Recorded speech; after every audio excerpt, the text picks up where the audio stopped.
Hello दोस्तों, आज के इस वीडियो में देखिए बहुत इंपॉर्टेंट टॉपिक है कि लूसेंट कैसे पढ़ें। लूसेंट जीके आप जानते हैं कि हर वनडे एग्जाम में, किसी भी एग्जाम में अगर आप तैयारी करते हैं, कोई भी वनडे एग्जाम हो जिसमें आप वनडे एग्जाम देते हैं या फिर यूपी पीसीएस का एग्जाम तैयारी करते हैं, तो सबसे मेन टॉपिक ये होता है ना कि लूसेंट पढ़े कैसे। देखिए, लूसेंट की जो बुक होती है आपको पता है कि काफी मोटी बुक है और काफी समस्याएं आती पढ़ने में, क्योंकि उसमें जो पोर्शन है वो हिस्ट्री के हैं, ज्योग्राफी के हैं, सिविक्स का है, इकोनॉमिक का है, साइंस का है और विविध का भी है। देखिए, इसमें क्या है कि पहले स्टार्ट कहाँ से करते हैं, कैसे पढ़ा जाए। पूरी बुक विद इन 30 डेज के अंदर खत्म कर दिया है। ये 30 दिन के अंदर आप कैसे इसको पढ़ सकते हैं, तो बहुत अच्छी स्ट्रेटेजी है। अगर आप इसको फॉलो करते हैं तो आप देखिएगा आपको बहुत ही अच्छा रिस्पांस मिलेगा और 30 दिन के अंदर आप उसको रिवाइज भी कर लेंगे। और देखिए, यहाँ पे लिखा हो copy note, very important copy note. उसके बाद देखिए हाईलाइटर भी, रेड पेन और बुक पर लिखना है कि नहीं लिखना है, मैं आपको बताऊंगा आपको आप करना क्या है। सबसे मेन इंपॉर्टेंट इसमें देखिए क्या करना है। पहले आप उठाइए हिस्ट्री, इतिहास को आप उठाइए और इतिहास के साथ साथ पहले आप पढ़िए प्राचीन इतिहास। प्राचीन इतिहास जब आप स्टार्ट करेंगे तो प्राचीन इतिहास के पढ़ने के बाद प्राचीन इतिहास स्टार्ट करिए और फिर उसके बाद आप विविध पढ़ाइए। विविध का एक टॉपिक उठाइए, विविध का एक टॉपिक उठाइए और प्राचीन इतिहास का टॉपिक उठाइए। विविध और प्राचीन इतिहास एक साथ पढ़िए। विभिन्न, जैसे प्राचीन इतिहास में आपने आज 4 टॉपिक पढ़ा, उठिए और 4 टॉपिक बैठ के पढ़ दीजिए। 4 टॉपिक पढ़ने के बाद आप विविध, क्योंकि देखिए इतिहास के बाद अगर आप भूगोल पढ़ेंगे तो आपको समस्या आएंगी, क्योंकि दोनों मिक्स हो जाएगा। इससे हमको बचना है और अपना सिलेबस भी कंप्लीट करना है। तो देखिए, पहले इतिहास पढ़िए, फिर आप विविध पढ़िए। विविध में आप क्या पढ़ लीजिए, विविध में से खेल समाचार पढ़ लीजिए, पुरस्कार पढ़ लीजिए, जो अन्य देश की संसद है उसको पढ़ लीजिए, संसद पढ़ लीजिए, कंट्री के नाम याद कर लीजिए, जो भी देश है उसके नाम याद कर लीजिए। तो ऐसे पढ़िए। अब देखिए, प्राचीन इतिहास आप पढ़ेंगे और प्राचीन इतिहास अगर आप पढ़ेंगे तो आप विद इन 3 डेज के अंदर, यानी 3 डेज के अंदर आप बहुत अच्छे से प्राचीन इतिहास को खत्म कर लेंगे।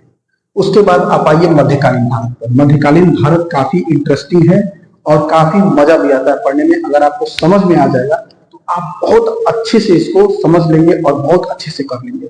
देखिए, प्राचीन इतिहास के बाद मध्यकालीन इतिहास में बाबर, हुमायूं आप जानते हैं, मोहम्मद बिन कासिम के समय से जो स्टार्ट होता है वही आपका मध्यकालीन है, वहां से स्टार्ट होता है। अलाउद्दीन खिलजी, पूरा ये जाता है, पूरा बंगाल विभाजन जाता है। फिर उसके बाद देखिए मध्यकालीन इतिहास में पढ़िए। उस समय भी आप यही करिए, विविध के जितने टॉपिक हैं इनको आप पढ़ते रहिए। क्यों? क्योंकि देखिए विविध काफी बड़ा है और हर एग्जाम में पूछता है विविध का। इसमें आप देखिए, अब आपको प्राचीन भारत और मध्यकालीन भारत जब आप पूरा कंप्लीट कर लेंगे, मध्यकालीन भारत आपको कम से कम लगेगा 4 डेज, उससे कम भी लग सकता है आपको। 4 डेज के अंदर आप कंप्लीट कर लेंगे, बहुत बड़ा ब्रॉड नहीं। लेकिन विविध जो है, विविध को आप कंटिन्यूसली डेली पढ़ते रहिए। अब देखिए, जब आप मध्यकालीन इतिहास पढ़िए तो आप प्राचीन इतिहास को रिवाइज करिए और उसके साथ साथ आपको 10 मिनट लगेगा रिवीजन करने में, 10 मिनट लगेगा रिवाइज कर लेंगे और विविध को भी आप ऐसे ही रिवाइज करेंगे। अब देखिए, आधुनिक भारत की बात करते हैं। आधुनिक भारत काफी ब्रॉड चैप्टर है। आधुनिक भारत के साथ आपको पूरा बंगाल विभाजन पढ़ना पड़ेगा, पूरा गवर्नर जनरल पढ़ना पड़ेगा। तो गवर्नर जनरल में आप क्या करिए कि पूरा स्टार्टिंग से, यानी जो स्टार्ट है वहां से स्टार्ट करिए। और जब आप मॉडर्न इंडिया पढ़िए, यानी आधुनिक भारत पढ़िए, उस समय आप कुछ मत पढ़िए, यानी आप विविध को छोड़ दीजिए एकदम।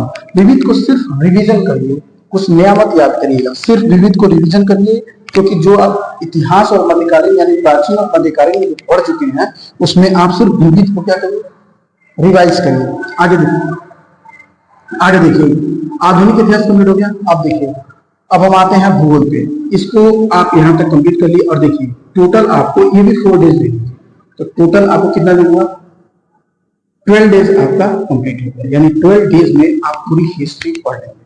अब देखिए, अब भूगोल पे आइए। भूगोल पे आपको भारत का भूगोल पढ़ना है और विश्व का भूगोल पढ़ना है।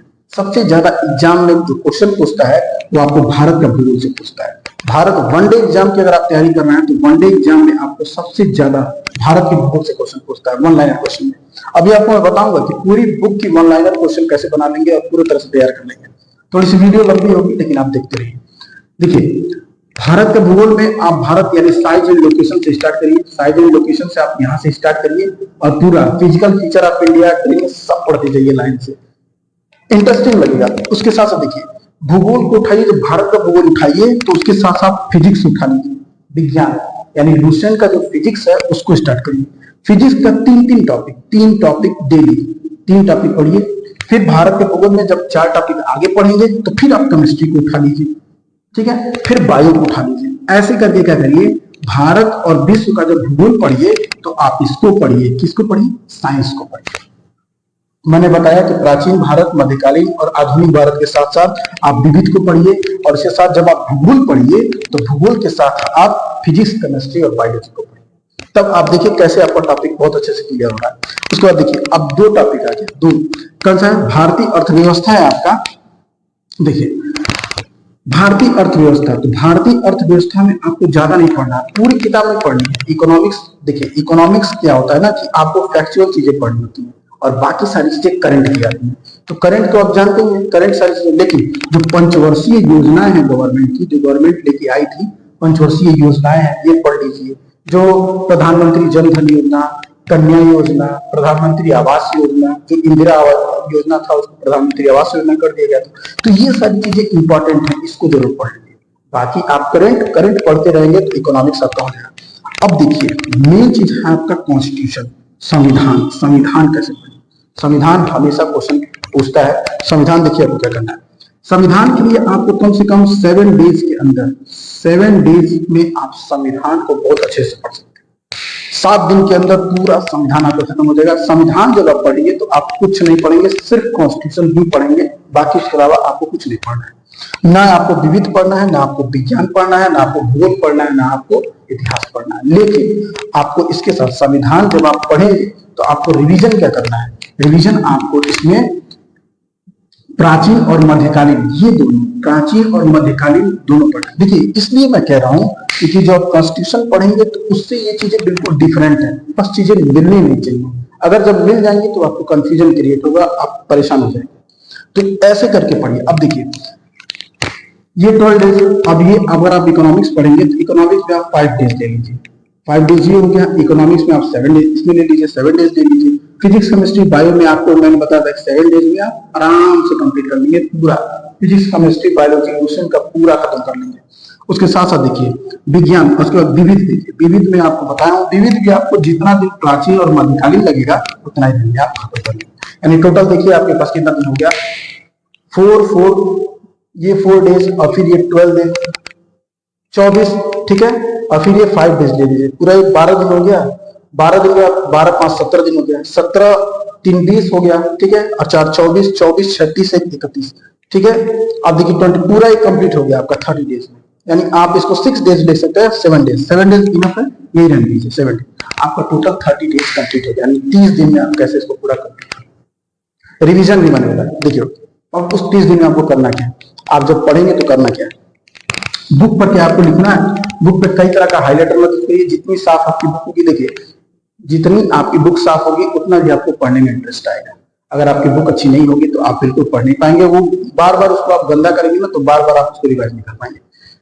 रेड पेन से या अंडरलाइन करके नहीं पढ़ना, रेड पेन मत यूज करिए, पेंसिल यूज करिए, पेंसिल का यूज करिए। पेंसिल से अच्छी जगह पे हाईलाइट करिए। हाँ, जो बहुत इंपॉर्टेंट है, जो क्वेश्चन एग्जाम में आए हुए हैं, तो हाईलाइटर का यूज करिए। कलर वाला कौन सा, देखिए लूसेंट में जितने टॉपिक रेड कलर से रेड है, जैसे मान लीजिए रेड कलर भी लिखा हुआ है और ये पूरा रेड कलर से हाईलाइटेड है, ऐसे रंगा हुआ है और उसमें लिखा हुआ है, उस टॉपिक को जरूर पढ़िएगा। वो हर एग्जाम में क्वेश्चन पूछा हुआ है, अब पूछता ही पूछता है, हमेशा पूछता है, हर बार पूछता है।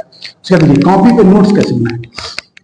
देखिए अभी तक तो आपको मैं बता दिया कि कैसे पढ़ना है, लेकिन देखिए कॉपी पे नोट्स कैसे बनाए। तो देखिए अगर आपको प्रॉब्लम हो रही है तो जब आप प्राचीन इतिहास पढ़ रहे हैं तो प्राचीन इतिहास में एक टॉपिक पढ़िए और उसका क्या करिए, एक साइड में, जैसे ये आपकी कॉपी होती है तो ये कॉपी होती है A4 साइज में, तो A4 साइज में इधर क्या करिए, आंसर करना लीजिए, इधर क्वेश्चन करना लीजिए। एक क्वेश्चन लिखिए और उसका एक आंसर लिखिए, एक क्वेश्चन लिखिए, एक आंसर लिखिए। तो ऐसे क्या करिएगा आप, प्राचीन इतिहास का आप क्या करेंगे, टोटल यानी पढ़ते जाइए और उसका आंसर लिखते जाइए। वो बुक पढ़िए और उसी में क्वेश्चन बनाइए और उसका आंसर लिखते जाइए।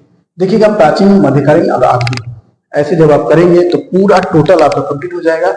और उसके बाद फिर से आप 30 दिन में पूरा लूसेंट पढ़ लेंगे और आपका लूसेंट अच्छे से रिवीजन भी हो जाएगा।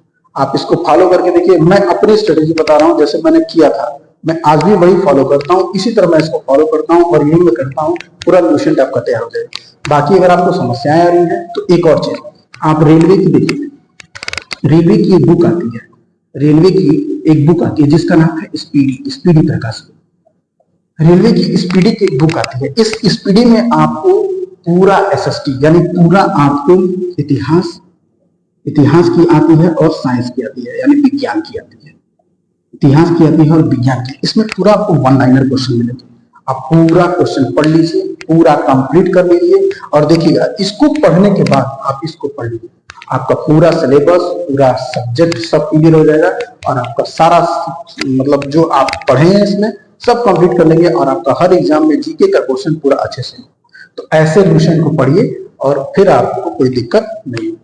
ठीक है, अगर आपको कोई दिक्कत होगी तो कमेंट बॉक्स में जरूर कमेंट करके बताइएगा कि सर यहाँ प्रॉब्लम हो रही है, फिर हम उस पर वीडियो बना के आपको बता देंगे कि आपको फिर इसको पढ़ना कैसे है और उसके बाद दूसरी बुक आपको कैसे पढ़नी है, लुसेंट के पढ़ने के बाद आपको दूसरी बुक कैसे पढ़नी है, फिर तीसरी बुक कैसे पढ़नी है, ये सारी चीजें मैं आपको बता दूंगा। चलिए, यही इंपॉर्टेंट था। वीडियो अगर आपको अच्छी तो लाइक जरूर कर दीजिएगा, चैनल पर नए हैं सब्सक्राइब कर दीजिएगा।